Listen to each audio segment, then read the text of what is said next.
এরা নবীর আশিক উম্মতের দল। এই ফরিদপুরের কলিজার যুবক মুরব্বী বাবুজান, আমার আল্লাহ আসমান বানাইছেন, জমিন বানাইছেন।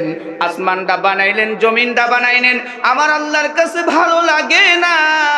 আমার আল্লাহ পাক রব্বুল আলামিন জান্নাত বানাইলেন, জাহান্নাম বানাইলেন। আমার আল্লাহ ফেরেশতাদেরকে বানাইলেন। বানানোর পর আমার আল্লাহ বলতেছেন আমাকে এগুলো ভালো লাগে না। আমার এই আসমানের চাইতে, আমার জমিনের চাইতে সর্বশ্রেষ্ঠ হইতেছে আশরাফুল মাখলুকাত। এর মুমিন, তুমি আমি আল্লাহর কাছে এত দামি। এটা আমি আব্দুল্লাহ সাইফের কথা নয়। আমার আল্লাহ বলেন, লাকাদ খালাকনাল ইনসানা ফি আহসানি তাকওয়িম। আরো জোরে একটু বলেন আল্লাহু আকবার। এর 3.5 ফুট দেহের মানুষ। এই ফরিদপুরের বাপজান, তোমার আমার কত দাম আল্লাহ তাআলার কাছে গো। আমার আল্লাহ বলতেছেন যে জমিনের মানুষ, তুমি সমস্ত মাখলুকাতের থেকে শ্রেষ্ঠ। চিল্লিয়া বলেন না সুবহানাল্লাহ। আর একটা আওয়াজ দিয়ে বলেন না আল্লাহু আকবার। এর নবীর আশিক উম্মতের দল। আর একটা সুবর্ণ সুযোগ শুনেন, যে আল্লাহ পাক রব্বুল আলামিন আপনাকে আমাকে মানুষ বানার পর এমন এক নবীর উম্মত বানাইছেন, যেই নবীর মর্যাদা আল্লাহ তাআলার কাছে অনেক বেশি। চিল্লিয়া বলেন না সুবহানাল্লাহ। এর নবীর আশিক উম্মতের দল। এই ফরিদপুরের যুবক, কলিজার যুবক, আয় পায়ে ধরে বলতেছে, আজকে কোরআনের মজলিস আছে, কালকে থাকবে না। কথা বলেন ঠিক কিনা? আর একটা আওয়াজ দিয়ে বলেন ঠিক কিনা? এ কলিজার যুবক, তোমার মতো কত যুবক আজকে অ্যাক্সিডেন্ট হয়ে মারা যাইতেছে। এ যুবক, একটাবার লক্ষ্য করে দেখছো না? তোমার বন্ধু তো মাঝে মাঝে দেখা যায় ঘুমের ঘরে গিয়েছে, সকালবেলা বন্ধুর নামে মসজিদের মধ্যে এলান হয়। কথা বলেন ঠিক কিনা? এই কলিজার যুবক, তোমারে বলতেছি রে যুবক, তুমি শয়তানের ধোঁকায় পড়িয়া বাবার কাছ থেকে টাকা নিয়েছো, মার কাছ থেকে টাকা নিয়েছো। মাহফিলে যাইবা, উলামায়ে কেরামের কথা শুনবা, আলেমদের কথা শুনবা, এই কথা কইয়া তুমি বাড়ি থেকে টাকা নিয়ে আসলা। আজকে তুমি কেন যেন ঘোরাফেরা করতেছো, আড্ডা দিচ্ছ, গপ্প করতেছো। এ কলিজার যুবক, হায়াত যদি ফুরিয়া যায়, দুনিয়ার কেউ তোমারে আর বাঁচাইতে পারবে না। তোমার বাবাও তোমারে বাঁচাইতে পারবে না, তোমার মাও তোমারে বাঁচাইতে পারবে না।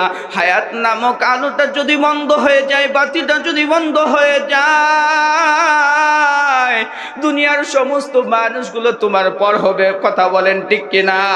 এ কলিজার যুবক, একটাবার চিন্তা করেন, তোমার আমার চোখ যদি বন্ধ হয়ে যায়, ডানে কি রে, বামে কি আছে, সামনে কি আছে, পিছনে কি আছে, সামনে কে বসে আছে কিছুই বলতে পারবা না।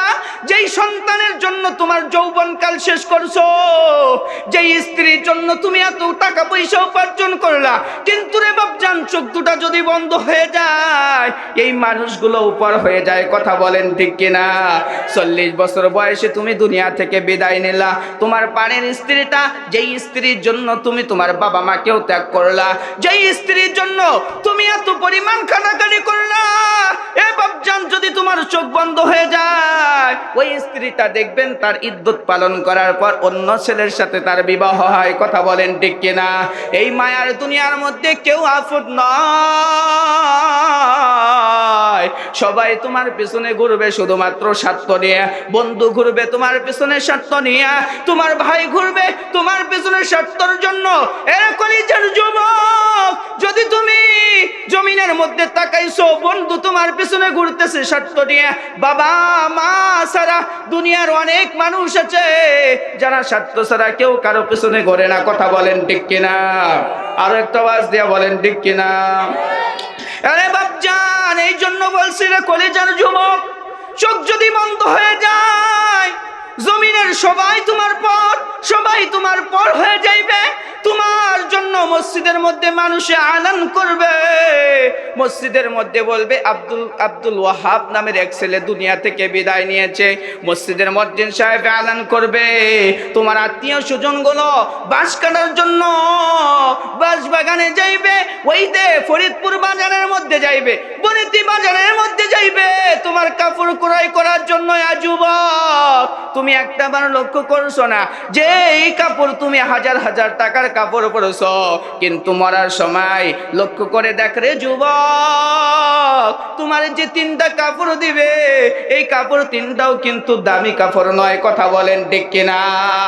এর কলিজার যুবক, কলিজার যুবক, তোর পায়ে ধরে বলি রে যুবক, এই জমিনের মধ্যে আছো আল্লাহর বিধান পালন করার জন্য, কিন্তু তুমি শয়তানের ধোঁকায় পড়িয়া, শয়তানের ওয়াসওয়াসায় পড়িয়া তুমি তামাশা করে জমিন থেকে যদি সময়টারে শেষ করে দাও, আমার আল্লাহ তো তোমার একদিন জিজ্ঞাসা করবে, এরে বান্দা তোমারে 20 বছর সময় দিয়েছিলাম, 40 বছর হায়াত দিয়েছিলাম, এই হায়াতের জিন্দেগিটা তুমি কি কাজ করলা, কোন কাজ করে তুমি ব্যয় করেছো?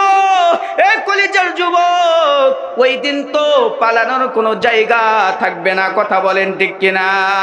এরে বাপজান, বলছিলাম যুবক দুনিয়া থেকে বিদায় নিয়ে নিল, বাঁশবাগানে যাইবে বাঁশ কাটার জন্য, বাজারের মধ্যে যাবে কাপড় ক্রয় করার জন্য, আবার কিছু আত্মীয় স্বজন গরম পানি বানাইবে, একটু পরে তোমার গোসল করিয়া তোমার একটা চকলেটের মতো ব্যান্ডেজ করবে। কথা বলেন ঠিক কিনা? বান্ধিবে ব্যান্ডেজের মতো, বান্ধার পর তোমার জানাজার সালাত আদায় করবে, জানাজার সালাত আদায় কর তোমার কবরের মধ্যে রাখবে। হেরে জমির উম্মতের দল, চোখ দুটা একটু বন্ধ করে দেখে, তুমি যখন মরে গেলা, তোমারে যখন কবরের মধ্যে রাখবে, এই কবরের মধ্যে তোমার কেউ আসবে না। ওই কবরের মধ্যে যদি কেউ আসবে না রে বাপজান, ওই কবরের মধ্যে তোমাকে একা একাই যাইতে হবে। কথা বলেন ঠিক কিনা? এরে যুবক, যদি বেঈমান হয়ে মারা যাও, যদি ঈমান ছাড়া মারা যাও, আমার আল্লাহর নবী হাদিসের মধ্যে জানিয়ে দেন, আল কবরু রাউযাতুম মির রিয়াজিল জান্নাহ আও হুফরাতুম মিন হুফারিন নার।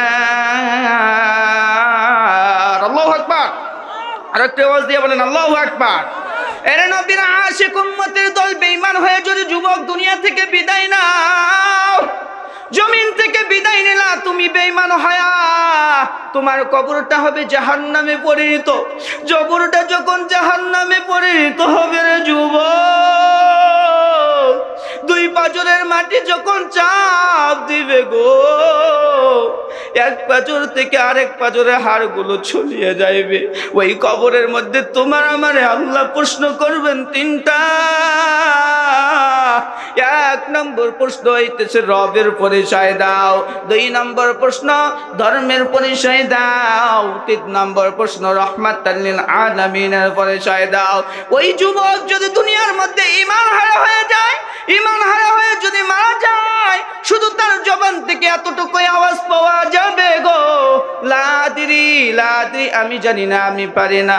এরে কলিজার যুবক, তুমি বেঈমান হয়ে যদি মারা যাও, ওই কবরের মধ্যে একটা নয়, দুটা নয়, তিনটা নয়, হাদিসের কিতাবের মধ্যে আছে, ওই কবরের মধ্যে 99টা সাপ আল্লাহ তাআলা দিয়ে দিবেন। আরে নবীর আশিক উম্মতের দল, শুধু তাই নয়, তাই নয়, কিতাবের মধ্যে আছে ওই কবর, বেঈমানের কবরের মধ্যে বিচ্ছু দেওয়া হবে। যেই বিচ্ছুগুলো জমিনের মধ্যে দেখছো, সামান্য একটা বিচ্ছু দেখলে তোমারে ভয় লাগে, মাইয়া মানুষ তো আরো সামান্য একটা চেলছাড়া দেখলেও ভয় করে। কথা বলেন ঠিক কিনা? আর একটা আওয়াজ দিয়ে বলেন ঠিক কিনা?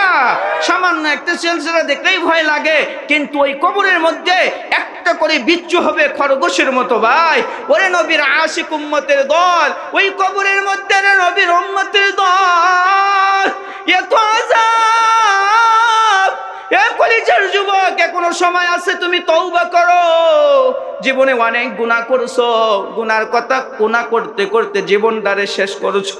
আমার আল্লাহ তো এই জন্যই বান্দাদেরকে ডাক দিলেন। আমি আজকের খুতবার মধ্যে পড়েছি আপনাদের মাঝে, আমার আল্লাহ বলেন, কুল ইয়া ইবাদি, ইয়া ইবাদি শব্দের মধ্যে আল্লাহ পাক রব্বুল আলামিন জমিনের মুসলমানদেরকেও ডাক দিলেন, জমিনের যারা খ্রিস্টান আছে তাদেরকেও আমার আল্লাহ তাআলা ডাক দিলেন। ওরে নবীর আশিক উম্মতের দল, জমিনের যত বান্দা আছে সবাইকে ডাক দিলেন, যত মানুষ আছে সবাইকে ডাক দিয়ে আমার আল্লাহ ডাক দিয়ে বলেন, ইয়া ইবাদি ওরে আমার কলিজার বান্দা ও আমার কলিজার বান্দি, ওরে নবীর আশিক উম্মতের দল, আমার আল্লাহ কি বলতেছেন জানেননি? আমার আল্লাহ বলতেছেন আল্লাযীনা আসরাফু আলা আনফুসিহিম। ওরে বান্দা ও বান্দি, জমিনের মধ্যে তুমি এত পরিমাণ জুলুম করেছ, আল্লাযীনা আসরাফু আলা আনফুসিহিম, তুমি তোমার নফসের উপর জুলুম করেছ, তুমি তোমার নফসের উপর অত্যাচার করেছ। মোট কথা তুমি গুনাহ করতে করতে জীবনটারে শেষ করেছ। ওই গুনাহগার বান্দা বান্দীদেরকে আমার আল্লাহ ডাক দিয়া বলে, ও গুনাহগার বান্দা বান্দি, তুমি এত পরিমাণ গুনাহ করছো, তুমি গুনাহ করছো পাহাড় সমতুল্য। জমিনের মানুষ যদি তোমার গুনার কথাগুলো শোনে, তোমার ভাই যদি তোমার গুনার কথাগুলো শোনে, ভাই তোমার পরিচয় দিবে না। তোমার মা যদি তোমার গুনার কথাগুলো শোনে, তোমার মা সন্তান হিসেবে পরিচয় দিবে না। তোমার বাবা যদি তোমার গুনার কথাগুলো শোনে, যুবক সন্তান হিসেবে পরিচয় দিবে না। আমার আল্লাহ ডাক দিয়ে বলতেছেন ওই সমস্ত গুনাহগারদেরকে, কাদেরকে একটু আওয়াজ দিয়ে বলেন, কাদেরকে একটু ভাই বলেন তো দেখি? গুনাহগার বান্দা যারা, এদেরকে আল্লাহ ডাক দিয়ে বলেন, ও গুনাহগার বান্দা, তুমি এত পরিমাণ গুনাহ করছো, গুনাহ করতে করতে জীবনটারে শেষ করলা, গুনাহ করছো এত পরিমাণ। কিন্তু বান্দা জেনে রাখো, তুমি গুনাহ করছো, তুমি রবের কাছে, আল্লাহর কাছে তুমি ক্ষমা চাও, আল্লাহর কাছে তুমি তওবা করো। আমার রব বলেন তোমার জীবনের সব গুনাহগুলো মাফ করে দিবেন। চিল্লে বলেন না সুবহানাল্লাহ? আর একটা আওয়াজ দিয়ে বলেন সুবহানাল্লাহ। এ নবীর আশিক উম্মতের দল, ওই গুনাহগার বান্দাদেরকে আমার আল্লাহ ডাক দিয়ে বলেন, লা তাকুনাতু মির রাহমাতিল্লাহ। আর একটা আওয়াজ দিয়ে বলেন আল্লাহু আকবার। আল্লাহ পাক রব্বুল আলামিন বলেন, এই গুনাহগার বান্দারা, তোমরা আল্লাহর রহমত থেকে নৈরাশ হয়ো না। আমার আল্লাহ বলেন, এ বান্দা, তুমি যত পরিমাণ গুনাহ করো, সব গুনাহ যিনি মাফ করবেন তিনি কে? একটু আওয়াজ দিয়ে বলেন, আর একটা আওয়াজ দিয়ে বলেন কে? আল্লাহ। এর নবীর আশিক উম্মতের দল, এ ফরিদপুরের বাপজান, এ কলিজার যুবক, এ পদ্মানিশীন আম্মা জান, আমি জানি আপনাদের পুরুষদের চাইতে মা বোন অনেক হয়ে গিয়েছে। এই জন্য মা বোনদের জন্য একটা হাদিস পড়তেছি রে বা। ওরে নবীর আশিক উম্মতের দল, আমার নবী 1450 বছর আগে এক হাদিসের মধ্যে বলেছেন, কিন্তু তার আগে একটা আমি ইসলামী সঙ্গীত বলবো, আপনারা শুনবেন? কে কে শুনবেন? দুটো হাত তুলে একটু দেখি। নারে তাকবীর, লিল্লাহে তাকবীর। দিন থাকিতে লা ইলাহা ইল্লাল্লাহ বলো ভাই, দিন থাকিতে লা ইলাহা ইল্লাল্লাহ বলো ভাই। দুনিয়াতে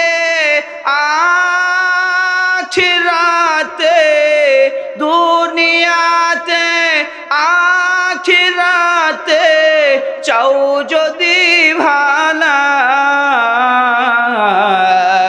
দিন থাকিতে লা ইলাহা ইল্লাল্লাহ বলো ভাই, লা ইলাহা ইল্লাল্লাহ।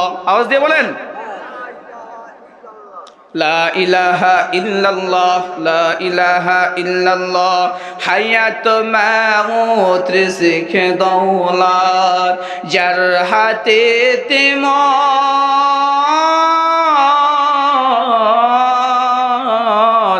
একবার তুই তার কথাটা ভাবিসনি কখন, একবার তুই তার কথাটা ভাবিসনি কখন। আসবে যেদিন গহীন রাত্রি, ওই নাম হবে সঙ্গের সাথী, ওই নাম বিনে দুনিয়াতে, ওই নাম বিনে আখিরাতে বন্ধু কেহ নাই। দিন থাকিতে লা ইলাহা ইল্লাল্লাহ বলো ভাই। নারে তাকবীর। আর একটা আওয়াজ দিয়ে বলেন লিল্লাহে তাকবীর। প্রিয় ভাই, এই জন্য আমরা অবশ্যই গুনাহ থেকে বেঁচে থাকবো। কে কে থাকবেন দুটো হাত তুলে একটু দেখি। নারে তাকবীর। আল্লাহ আমার এই যুবকগুলোকে, এই মুরব্বী বাবা জানদেরকে আল্লাহ গুনাহ থেকে মুক্ত থাকার তৌফিক দান করুন। সকলে বলি আল্লাহুম্মা আমিন। আরে নবীর আশিক উম্মতের দল, আওয়াজ দিয়ে বলেন তো দেখি, যেই মাদ্রাসার ওসিলায় আজকে এই মাদ্রাসায় হাফেজা হবে, এই মাদ্রাসার মধ্যে হাফেজ হবে, এই কোরআনের মাদ্রাসার মধ্যে এত পরিমাণ এই কোরআনের পাখিদের যে দাম, এটা আমার কথা নয়, আল্লাহর নবী 1450 বছর আগে জানিয়ে দেন। খায়রুকুম মান তাআল্লামাল কুরআন ওয়া আল্লামা। আল্লাহর নবী বলেন, এ ফরিদপুরের মুসলমান ইমানদার আল্লাহর গোলাম, ও পদ্মানিশিন আম্মা জান, আমার আল্লাহর নবী বলেন জমিনের মধ্যে সর্বশ্রেষ্ঠ ব্যক্তি ওরা যে নিজে কোরআন পড়ে এবং অপরকে কোরআন শিক্ষা দেয়। এরে মুসলমান, তুমি যদি একটা সূরা শেখাও কোনো বান্দাকে, ওই বান্দা যতদিন তিলাওয়াত করবে গো, যতদিন তিলাওয়াত করবে, এই তিলাওয়াতের সওয়াব তোমার আমলনামায় আল্লাহ দিয়ে দিবেন। চিল্লিয়ে বলেন না সুবহানাল্লাহ। বলেন তো দেখি, তাহলে সৃষ্ট কারা? দুনিয়ার মধ্যে সৃষ্ট ব্যক্তি যে কোরআন নিজে পড়বে এবং অপরকে কোরআন শিক্ষা দিবে। এই সমস্ত বান্দা বান্দিগুলো আল্লাহ তাআলার কাছে সৃষ্ট। চিল্লিয়ে বলেন না সুবহানাল্লাহ। এরা নবীর আশিক উম্মতের দল। কিন্তু বড় আফসোসের বিষয়, ছেলেকে বিবাহ দিবেন, মেয়েকে বিবাহ দিবেন, বিবাহ দেওয়ার সময় ছেলের বাবা বউকে জিজ্ঞাসা করে, মানে যে বউটা হবে ওই বউ মাকে জিজ্ঞাসা করে, এ মা তুমি কোরআন পড়া জানো? কয় হ্যাঁ হ্যাঁ জানি। কিন্তু বিবাহ করার পর, জানার পর দেখবেন বিবাহ করার পর বছরের পর বছর যায়, ওই তাকের মধ্যে কোরআন শরীফ মাকড়াসার জালের মতো থাকে। কথা বলেন ঠিক কিনা? আর একটা আওয়াজ দিয়ে বলেন ঠিক কিনা?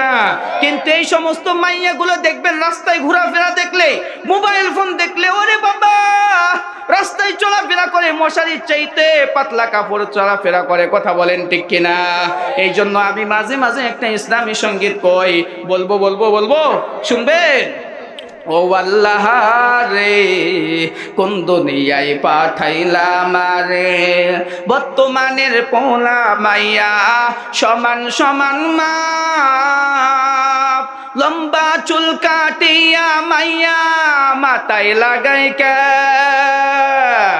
ও আল্লাহ রে, কোন দুনিয়ায় পাঠাইলাম রে, বর্তমানের পোলা মাইয়া দেখো কি কারবার, লম্বা চুল কাটিয়া মাইয়া মাথায় লাগাই কে।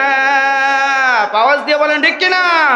ও আল্লাহ রে, কোন দুনিয়ায় পাঠাইলাম রে, জিন্সের প্যান্ট শার্ট পরিয়া মাইয়া রাস্তা হাইতে যায়, পোলা না মাইয়া তারে চিনা বড়ই দায়। কথা বলেন ঠিক কিনা?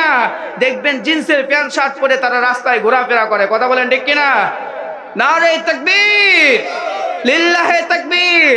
আজকের মাহফিলের সম্মানিত বড় ভাই আমার হাফেজ মাওলানা রুহুল আমিন বিন রফিক ভাই আমাদের মাঝে উপস্থিত হয়ে গেছেন। আমরা একটু আলহামদুলিল্লাহ আওয়াজ দিয়ে বলি।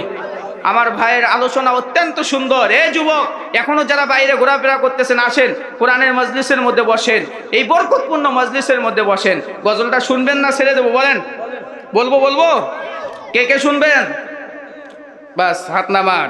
ওহু আল্লাহ রে, কোন দুনিয়ায় পাঠাইলাম রে, বর্তমানের পোলা মাইয়া সমান সমান মাপ, লম্বা চুল কাটিয়া মাইয়া মাথায় লাগাই ক্যাপ।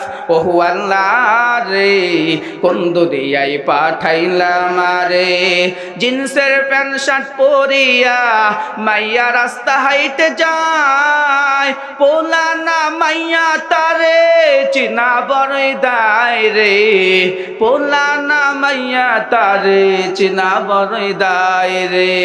হেন্ডি গার্ডের টান মারিয়া রাস্তা হাইটে যায়, যায়, কারো কারো সুর শুনিয়া বুকটা ফাইটা যায়। হো আল্লাহ রে, কোন দুনিয়ায় পাঠাইলা আমারে, বর্তমানের পোলা মাইয়া দেখো কি কারবার, মগাই পিছে মুগির সামনে হুন্ডারি ড্রাইভার। কথা বলেন ঠিক কিনা? এমন এক পরিস্থিতি দাঁড়াইছে বর্তমান মা বোনদের।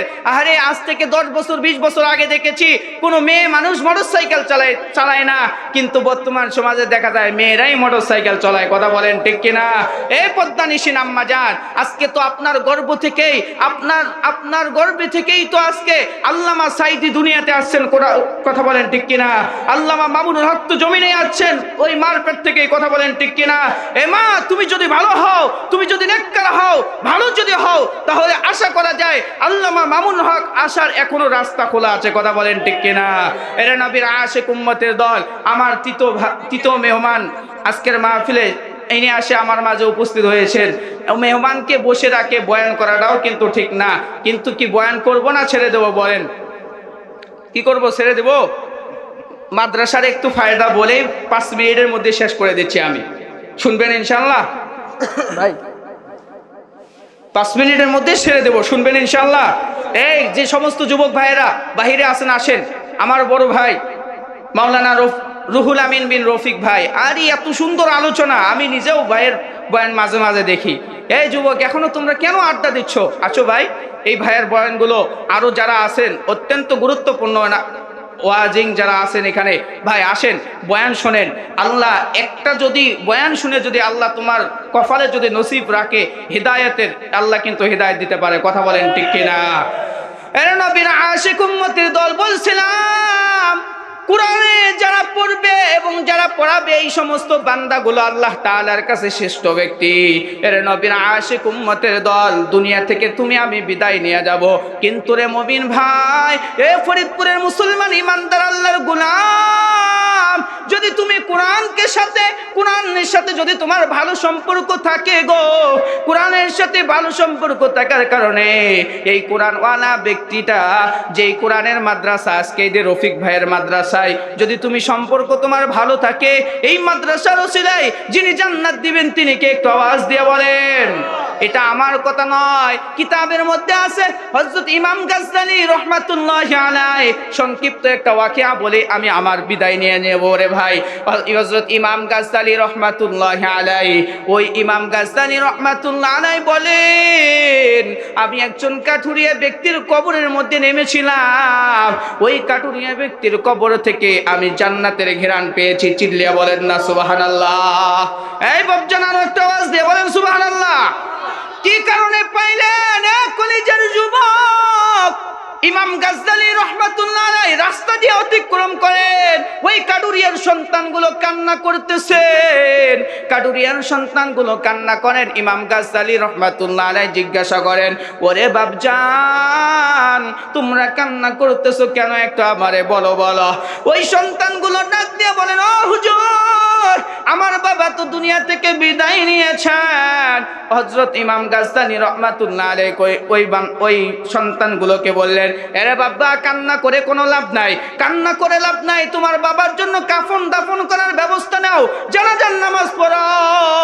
এরে মুমিন, এরে মুসলমান, ইমাম গাজদালী রাহমাতুল্লাহি আলাইহি তার জানাজার নামাজ পড়ার জন্য প্রস্তুত। জানাজার নামাজ পড়াইলেন, জানাজার নামাজ পড়ার পর কবরের কাছে যায় কবর দিলেন, আর ইমাম গাজদালী রাহমাতুল্লাহি আলাইহি কবর থেকে জান্নাতের ঘিরান পান। চিল্লিয়া বলেন না সুবহানাল্লাহ? বাড়িতে যা বিবি সাহেবকে জিজ্ঞাসা করেছেন, ওই কাটুরিয়ার সন্তানকে সর্বপ্রথম জিজ্ঞাসা করলেন, এরে বাবা, তোমার বাবা কি বড় আলেম ছিল নি? ওই কাটুরিয়ার সন্তানকে জিজ্ঞাসা করার পরে কয়, না না না, আমার বাবা তো বড় আলেম না, কিন্তু আমার বাবা কি জানেন ও হুজুর, আমার বাবা একজন কাটুরিয়া ছিল। ইমাম গাজদালী সন্তানকে ডাক দিয়া বলেন, এরে বাবা, তোমার বাবার কবর থেকে তো আমি জান্নাতের ঘ্রাণ পাইলাম, কারণটা একটু বলবেন নি? ওই সন্তানগুলো বলে, ও হুজুর, আমরা তো জানি না, তবে আমার একটা মা আছে, পদ্মাশীল মা, ওই মা জানে আমার বাবা কি করেছেন। চিল্লিয়া বলেন না আল্লাহু আকবার? আরে নবীর আশিক উম্মতের দল, ওই কাঠুরিয়ার দিকে বিবি সাহেবকে জিজ্ঞাসা করা হয়, ওই কাটুরিয়ার বিবি, বলো বলো তোমার স্বামীর কি আমল ছিল? ওই কাটুরিয়ার স্ত্রী ডাক দিয়া বলে, ও হুজুর, আমার বাড়িতে একদিন চাল ছিল না, ডাল ছিল না, কোনো খাবার ছিল না। আমার স্বামী কাঠ একটু নিয়ে বিক্রি করার পর ওই বাজারের মধ্যে কে যেন আওয়াজ দিয়ে বলেন, এরে ভাই কে আছো? আমার কাছে আল্লাহর কোরআন পাওয়া যায়। আর যখন আল্লাহর কোরআন পাওয়া যায়, এই কথা শোনার পর ওই কাটুরিয়া ওই কোরআনটা কিনে নিয়ে বাসায় গেলেন। এরে মুসলমান ইমানদার, ভালো করে লক্ষ্য করেন, ওই কাটুরিয়া বাজার নাই, ডাল নাই, চাল নাই, কিছুই নাই, কিন্তু কোরআন নিয়ে যা বাড়িতে নিয়ে গেলেন। ওই বর্তমান সমাজের যদি মহিলারা এই হালত দেখে, বলেন তো দেখি কি অবস্থা করবে? আপনার বাড়িতে যদি চাল না থাকে, ডাল না থাকে, এই সময় যদি আপনি এমন কোরআন নিয়ে আসেন, বলেন তো রাগ করবে কি করবে না? কিন্তু দেখেন ওই ইমাম গাজ্জালী রহমাতুল্লাহ আলাইহি, ওই যে কাটুরিয়া রোকেয়া, ওই বিবি সাহেব বলতেছেন, আমার স্বামী ওই বাজার থেকে কোরআন কিনে নিয়ে আসে। এই কোরআন শুধু রাখেন নাই, দৈনিকটা দিন কোরআন পড়েন, আর কোরআন পড়ার সময় চোখের পানি পানি ফেলাইতেন। চিল্লিয়ে বলেন আল্লাহু আকবার, আর একটা আওয়াজ দিয়ে বলেন আল্লাহু আকবার। ওই বিবি সাহেব ডাক দিয়ে বলেন, ওই হুজুর, আজকে আমার কোরআনটা তো এখনো আছে, কিন্তু আমার স্বামী নাই, আমার স্বামী নাই। আমার স্বামী কোরআনকে এত পরিমাণ ভালোবাসতো, আমার স্বামী এত পরিমাণ কোরআনকে ভালোবাসেন, আর এই কোরআন ভালোবাসার কারণেই আল্লাহ পাক রব্বুল আলামিন তার কবরটারে জান্নাতের বাগান বানিয়ে দিয়েছেন। চিল্লিয়া বলেন না সুবহানাল্লাহ। এই জন্য ভাই আপনাদেরকে বলে যাই, এই কোরআনের মাদ্রাসাকে, মহিলা মাদ্রাসাও আছে, ছেলে মাদ্রাসাও আছে, আপনারা এই মাদ্রাসাকে ভালোবাসবেন? কে কে বাসবেন? দুটো হাত তুলে দেখে পেরে। আল্লাহ সবাই হাতগুলোকে কবুল করুন, সকলে বলি আল্লাহুম্মা আমিন।